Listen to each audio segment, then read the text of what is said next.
Welcome to the Motherhood Alliance podcast, the podcast dedicated to empowering moms and families on their health and wellness journey. I'm Brittany Suttner. And I'm Andrea Rinkus. Together, we're here to explore holistic approaches that go beyond conventional medicine. Each week, we dive into topics that matter most to you. Everything from nutrition and mental health to alternative therapies and natural living. And whether you're a new mom navigating the early stages of parenthood or a seasoned pro looking for new ways to support your family's well-being, you're in the right place. Even better, all of our guests are local small business owners who you can actually talk to and work with. You can learn more about today's guest and connect with hundreds of other health and wellness professionals through our informative and easy-to-use directory at motherhoodalliance.com. Before we get started, keep in mind that this podcast is for informational and educational purposes only and is not a substitute for personal healthcare advice. Please consult your healthcare provider before making any changes based on the podcast content. Thank you for joining us on this journey. Are you ready to help your family thrive? Let's get started. Hi, we are Britt and Andrea from motherhoodalliance.com, and we are excited to welcome you to a 4-episode series with Stephanie Bohn, a highly skilled speech-language pathologist and the founder of Rooted at Home, a Fox Cities-based therapy practice that brings speech, language, and feeding support right to where families feel most comfortable, and this would mean into their home, meeting them at parks, joining them at childcare centers, or even virtually. Stephanie holds a master's in speech-language pathology, a bachelor's in communication sciences and disorders, and is a certified lactation counselor, so she knows her stuff. But what makes Stephanie truly special is her passion to help all families have deep conversations and stress-free meal times. This passion stemmed from a deep personal experience with her grandma, which she shares about in episode 1. In our 4 episodes together, we chat about early communication tips, picky eating, how therapy doesn't have to happen in a clinic to make a big impact, and how to utilize play to help kids develop healthy communication and eating skills. On a personal level, Stephanie was born and raised here in the Fox Valley, and she finds joy in reading, biking, baking all things sourdough, and spending time with her husband. Let's welcome Stephanie to the show. Hey guys, welcome back to the podcast. We are super excited to welcome Steph back into the studio. We have had some really great conversations about communication, what speech therapy is all about, and if you guys haven't listened to the first 2 episodes, definitely listen to those. But in this episode, we're going to be talking about feeding and chewing, swallowing, all the things that have to do with that, and picky eating. I don't know if a lot of people realize, like speech therapy, you think like, oh, just talking and how to form words and communication, but it's actually, Steph is very specialized in actually helping kids with feeding and all the things that have to do with that. So let's just start with the basics. What is feeding therapy and how is it connected to speech? So feeding therapy is definitely an area within a speech therapist's scope of practice. We really look at addressing some of those areas with the chewing, swallowing, and the other aspects of feeding. We know now, right, so much more about like the sensory system and how that is contributing to picky eating. But I would say that it is definitely an area that parents have big concerns over. And yeah, for sure. And like, where do we go from there? Right. And so like, let's just stay on picky eating, for example. So typically, is it because the kids don't like the flavor? Is it because of its, how it looks, its sensory? What is the reason behind picky eating usually? I would say everything you just mentioned absolutely is true. There's definitely aspects of it that are different based on each food. Like there are foods that even as adults, right? Like I just don't like that because I don't like the taste of it. Or like shrimp for me is an absolute like no-go. No thanks. Texture, the smell of it, like anything with shrimp. Like it's something as an adult I just don't like. Sure, yeah.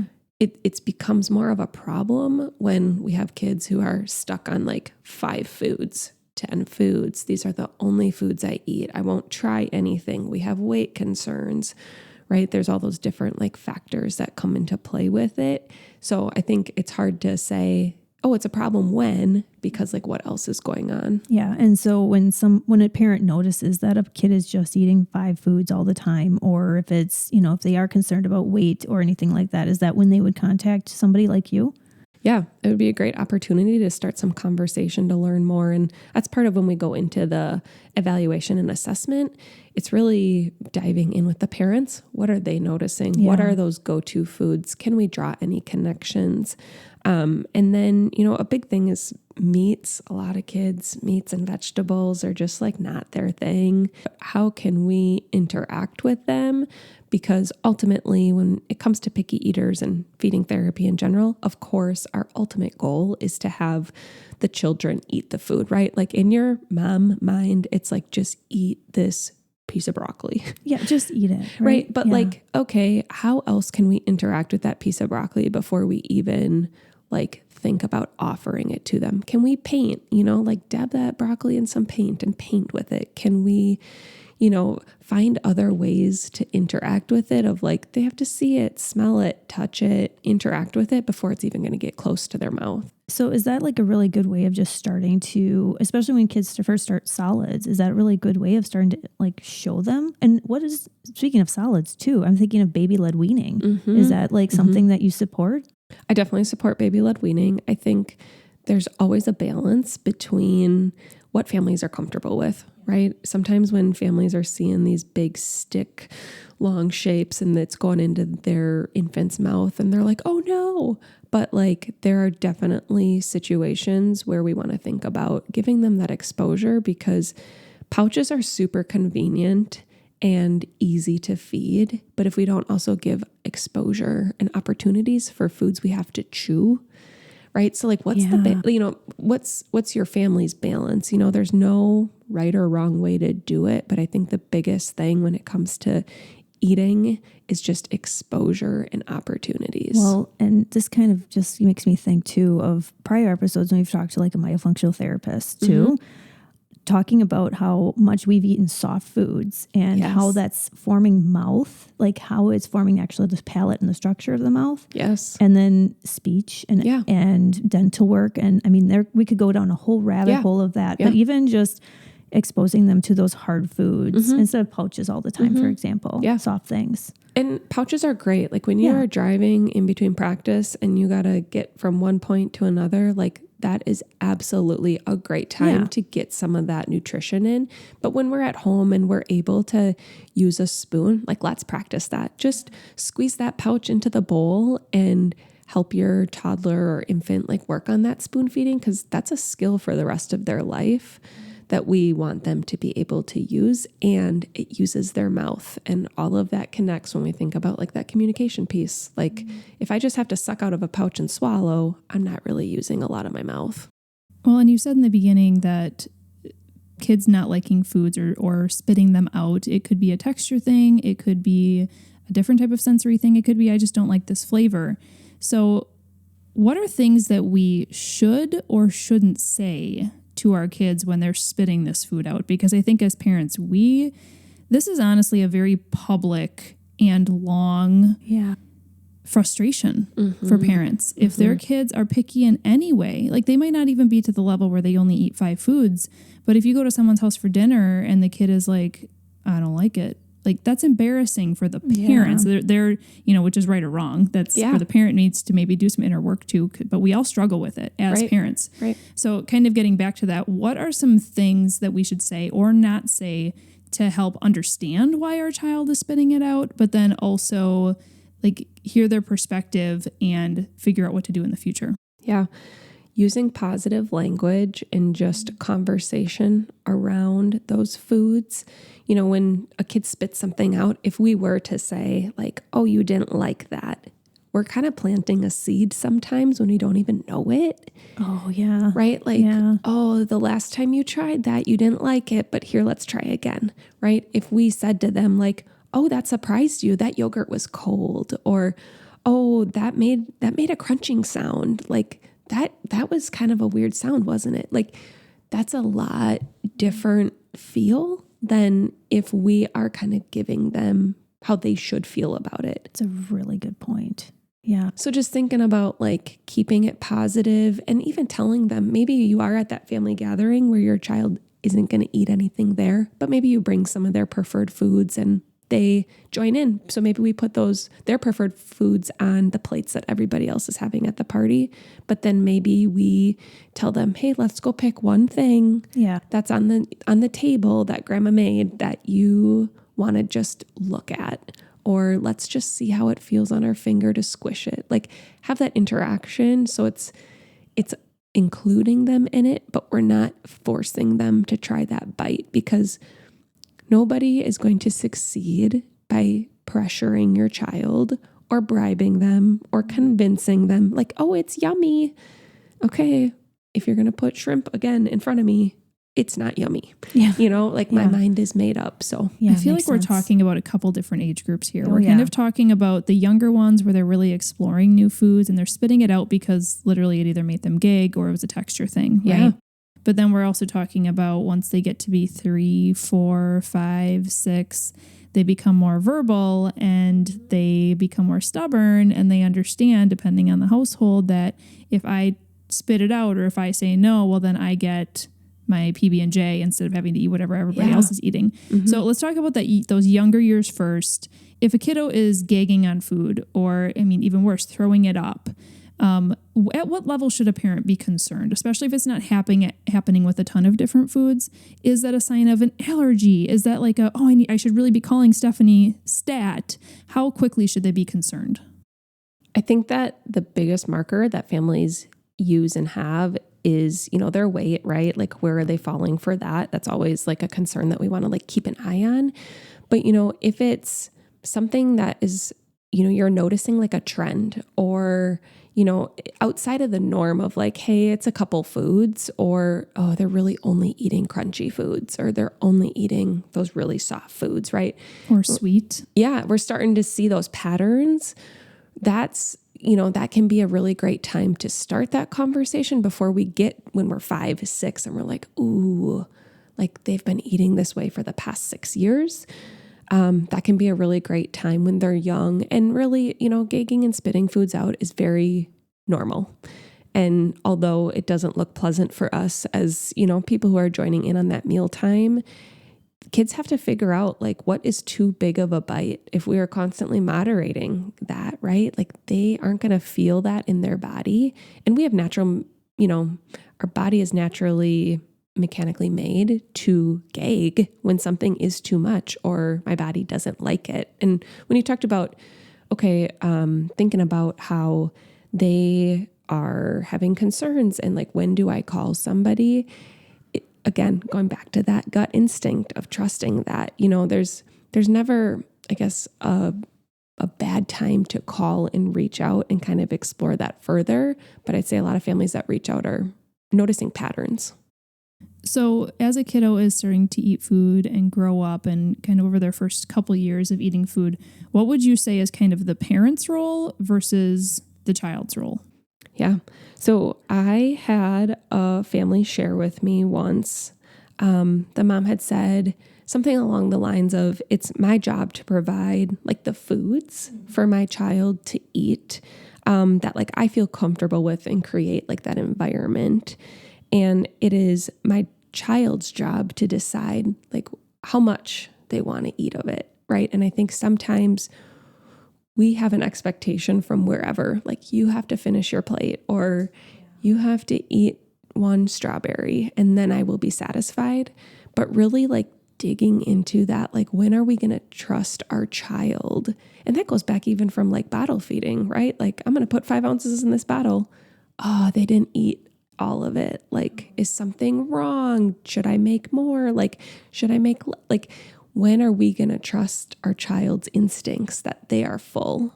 And then like, how is that validating for them, right? If you're like, hey, one more bite, and then we do the one more bite. What? Like if you say one more bite, like how do we have that be one more bite? Oh man, this is such a balance in our brains as parents. Yeah.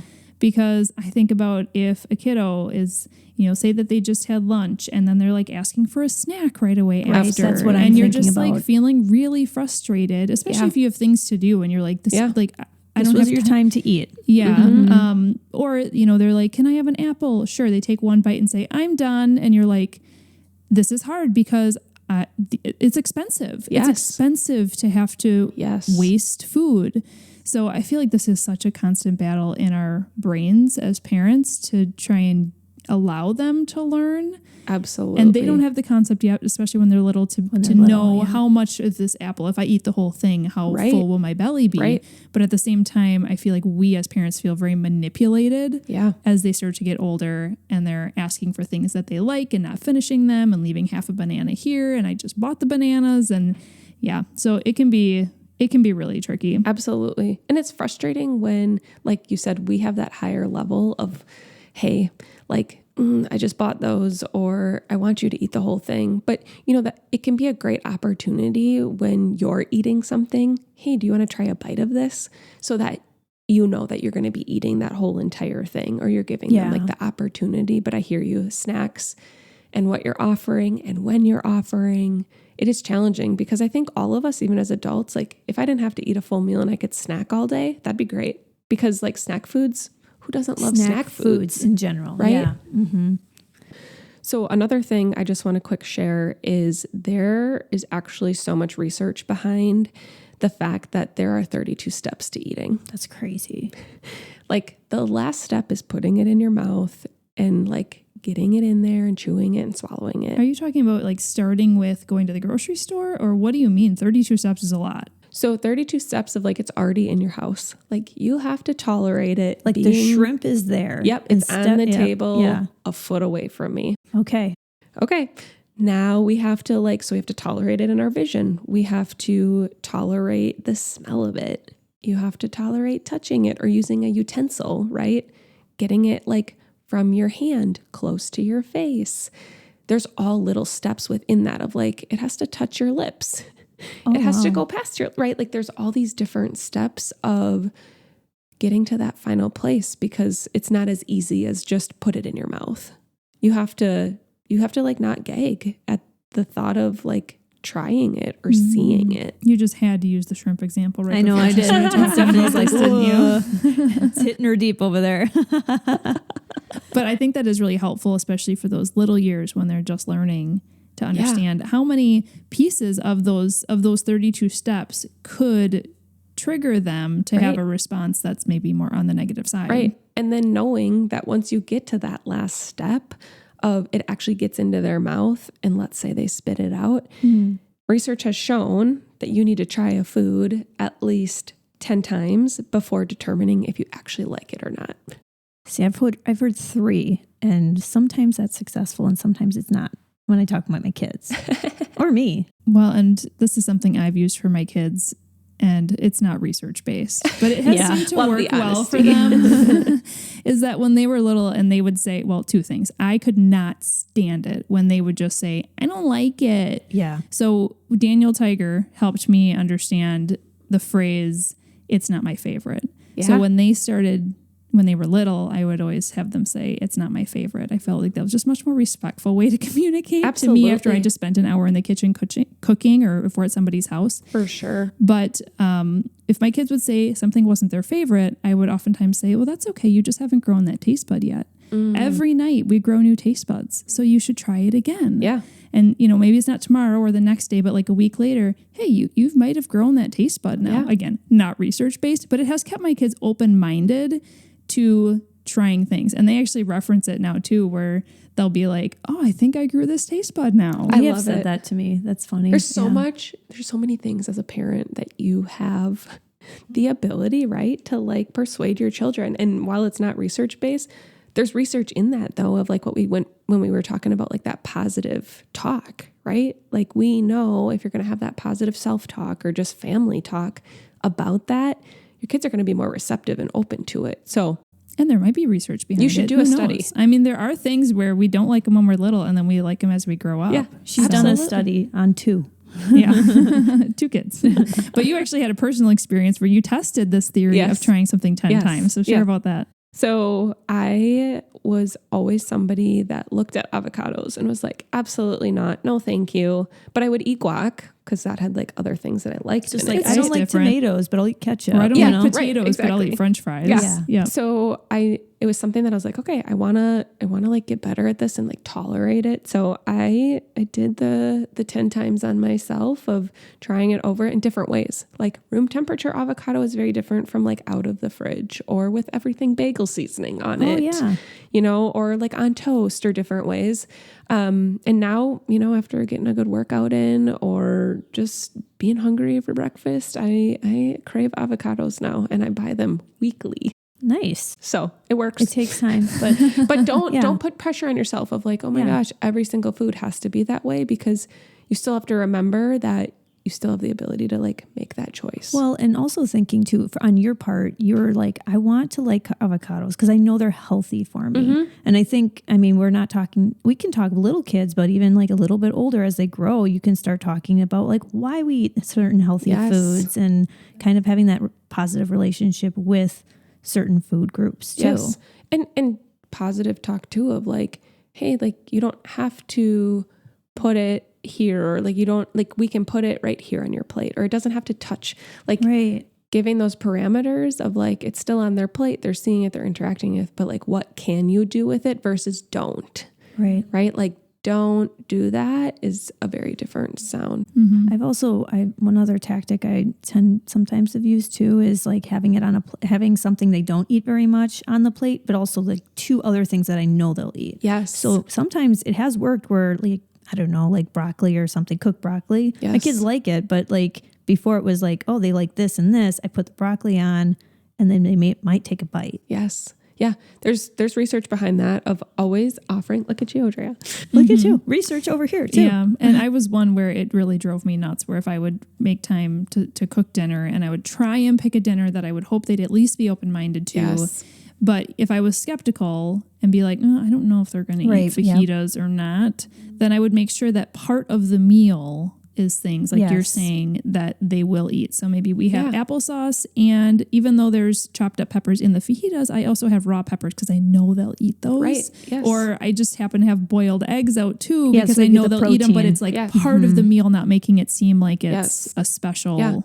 That's called like a preferred food, right? Like if we offer anybody a plate of like non-preferred foods, like that's going to be a tough sell. Yeah. Right. I mean, so if we think about like, if you're going to be offering something and you still want them to try like something new, like let's always offer it with that preferred food so that there is some sort of like positive experience of like, I didn't show up to the table and like, now I'm not hungry anymore. And there's research behind that too. Like your brain and your thinking can like turn off your appetite. Sure. Oh yeah. So like if you're served every single day at dinner, let's say, because that's our meal we eat at home, something you don't like, your brain will just like start to learn that it's like not hungry around that time of day. Right. Or I just don't like dinners. I just want snacks. Yes. Right. Yeah. Well, you talked about 32 steps from when it's in front of you to actually putting it and swallowing it. But I feel like if you were to add up all the steps of the experience of food, like you've talked about, I think in our last episode of like going to the grocery store and being involved in the making of food, there's probably 200 steps. Honestly, and the preparation of food. And so I know one thing that you talk about a lot is getting your kids involved in that process. And that could be going to the grocery store. It could be preparing it. It could be serving it. It could be picking out their own plate, putting their own, picking what they want on their plate instead of you making their plate for them. It could be cleaning up. And I know in our last episode together, we're going to be really honing in on the preparing piece, like being in the kitchen together, preparing food. But for those other steps, is there anything else that you would recommend for just helping to create this positive environment around food? I think you hit so many great suggestions there, but the main theme behind all of those that you brought up was just including them. How can we involve them? I mean, there are so many things that we can talk about when it comes to including kids in mealtime. You could have a picnic outside. That's different than like sitting at the table. We could, go to the grocery store and pick out one thing that we're all going to try tonight, right? When it's that family experience, when we have the time, of course, there's just so many different ways that we can think about mealtime being differently. And a lot of times we're just on the go, like just grab something, we got to go, and that's life and that's okay. But maybe there's that one time that you're like, hey, we have a couple extra minutes. Like I'm going to have them smash the bananas with me for, making banana bread, or hey, let's go check on the muffins now that they're like in the oven. Like let's turn the light on. That's all, it's all a part of it. This was a really great episode on, I think it's just really helpful to give us perspective as parents, because I know for myself, at least, I can get so caught up in just, I want my kids to grow up strong and healthy. And so when I'm looking at them, I'm like, are you getting adequate protein? Yes. Are we having healthy choices in the house? Yes. Are you choosing the healthy choices when you go other places? And so I get so hyper focused on how much I care about them. Yeah. Yep. That sometimes I think taking a step back and realizing, oh, there might be like actually a texture issue with that food for them is just helpful. So I found this conversation encouraging, and I hope that you listeners did as well. So Stephanie, one more time, for those who just popped onto this episode, what is the best way to contact you if they have a concern in their house, they just want to talk to you and find out if speech therapy might be a good fit for them? How do they get a hold of you? Best way is to contact me on my website. It's rootedAtHomeLLC.com. And there's a contact us section on the website that you can fill out, and I will be in touch with you within a few days of receiving that. Great. And like we just said, one of the big things that can help your kids maybe widen their own perspective on different foods is going to be involving them in the kitchen. And so for our last episode together, this is just going to be kind of more of a fun episode. Obviously, the basics that we've talked about, and developing communication together and developing a healthy relationship with food and expanding what they're willing to eat is all going to be related into their relationship with food in the kitchen and making it really fun. So we're going to do that in our next episode. I think you guys are going to love it. If you enjoyed this episode, would you consider leaving a rating or review or sharing it directly with a friend who could benefit from the information? We know that you're a busy mom or caregiver, and our goal is to make your life easier by bringing tips and tricks directly from experts into your earbuds. By sharing this episode with someone you love, you can play a critical role in helping to make their life easier as well. We appreciate your time, and thank you for being a part of the Motherhood Alliance family.